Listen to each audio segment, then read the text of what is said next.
Je m'appelle Ibrahima Aboussal, je suis réfugié politique ici en France depuis 1990. Après avoir fait 4 ans de prison, j'ai été libéré en 1990 sous la pression de l'opinion internationale, notamment d'Amnesty International et d'autres organisations des droits humains. Bon, nous étions une centaine arrêtés et 4 d'entre nous sont morts en prison à la suite de tortures. Et c'est à la suite de la publication d'un document qui s'appelle le Manifeste du Négro mauritanien, un document diagnostique qui analysait la situation des Noirs en Mauritanie, les conditions dans lesquelles ils vivent, contre une politique d'arabisation et de négation systématique de tous les droits des Noirs sous prétexte que la Mauritanie est un pays arabe et qu'elle ne peut être habitée que par les Arabes. Donc, moi je suis réfugié ici, mais nous continuons le combat. Je suis membre d'un mouvement politique qui s'appelle Force de Libération Africaine de Mauritanie. Et dans la conclusion de ce manifeste, nous demandions à ce qu'il y ait un débat national, c'était en 1986, pour qu'une constitution de droit et de garantie de l'ensemble des populations mauritaniennes, quelle que soit la couleur de leur peau, quelles soient leurs origines sociales, une Mauritanie républicaine dans ce monde. Or, le problème qui se pose, c'est que c'est un système qui est là, contrôlé exclusivement par les Arabes. Même si vous y trouvez quelques Noirs, des Fulbe, des Soninko, des Arabes, des Wolofs et des Bamana, l'écrasante majorité du pouvoir est contrôlée et entre les mains de ces Arabes. Historiquement, la Mauritanie fait partie de l'Afrique. Et les populations qui se disent arabes et contre le pays, ce sont des populations qui ont envahi cette région au XVIe siècle. Bon, vous savez tous comme moi que cette invasion résulte du djihad, des campagnes d'islamisation de l'Afrique. Donc l'Afrique a été envahie par les arabo-musulmans à partir du 8e siècle. Or, du 8e siècle jusqu'au 16e siècle, toute cette partie de l'Afrique du Nord a été envahie par des Arabes. Et il y a une politique d'arabisation, ce qui fait qu'on explique aujourd'hui que ce soit l'Égypte, que ce soit la Libye, que ce soit l'Algérie actuelle, que ce soit le Maroc ou la Tunisie, tous ces pays ont été arabisés contre les intérêts des populations noires et contre les intérêts des populations juives et contre les intérêts des populations berbères.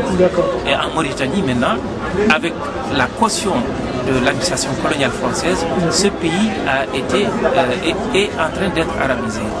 On oblige les populations noires à apprendre l'arabe au détriment de leur langue, et on oblige ces populations aussi à s'arabiser systématiquement. Bon, la population est musulmane à 100%, mais les Noirs ont été islamisés avant l'arrivée de ces populations arabes. C'est ce qu'il faut comprendre. Mais nous, en tant que Mauritaniens, nous réclamons nos droits au même titre que les autres. Mais dire que la Mauritanie est un pays arabe, non. La Mauritanie est un pays multiculturel.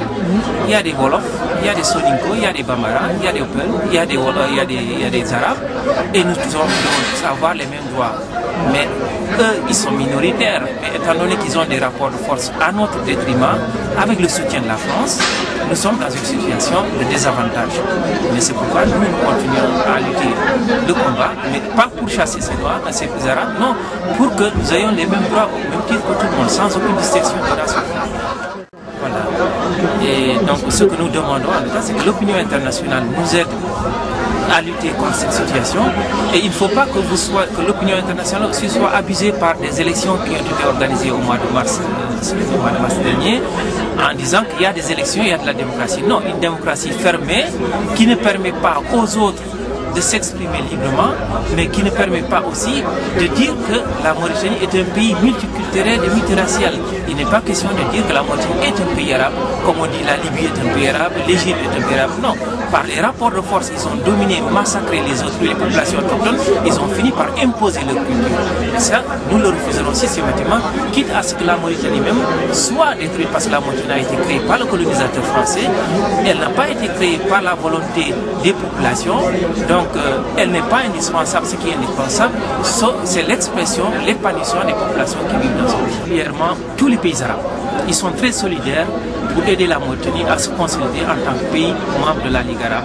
Et ensuite, il y a la France. Et ce soutien de la France vis-à-vis des Arabes vient depuis la création de cette colonie en décembre 1899. Et je me souviens lors d'un colloque à Nice en 1994, l'ancien Premier ministre Pierre Messmer qui disait que la Mauritanie est un pays arabe et que les Noirs sont des étrangers.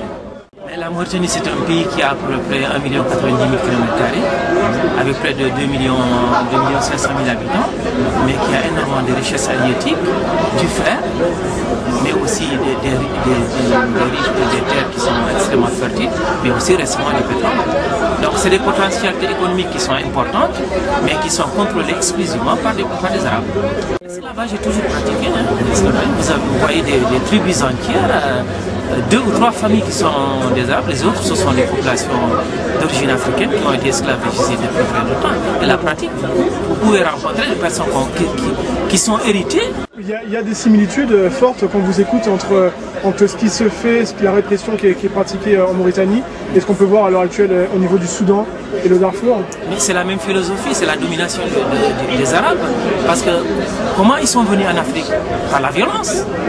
Par la violence et justifiant cette violence par la politique d'islamisation.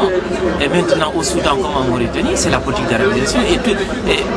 Comment se fait-il que les jeunes djihadistes soient impunis?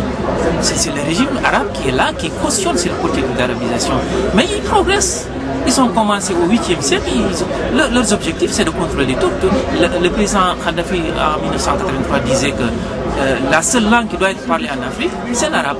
La seule religion qui doit être pratiquée en Afrique, c'est l'islam. Ça, c'est lui qui le disait en août 1983. Donc, ils ont des stratégies maintenant. Ils savent que la violence en dehors du Soudan et de la Mauritanie, les autres utilisent les moyens de l'islamisation, la corruption économique par des investissements. Regardons ce qu'on fait actuellement au Mali, au Sénégal et partout ailleurs. Donc par le moyen des moyens économiques, on essaie de corrompre les populations des gouvernements et on islamise de plus en plus. Ce qui fait qu'on dit que dès lors qu'on est musulman, on doit parler arabe. Non, ça n'a rien à voir. Ça n'a rien à voir. C'est pas parce qu'on est musulman qu'on est arabe, mais c'est pas parce qu'on est musulman qu'on doit prier en arabe. Comme nous le disaient nos aînés de l'ANC et de la SWAPO dans les années 70, le temps est avec nous.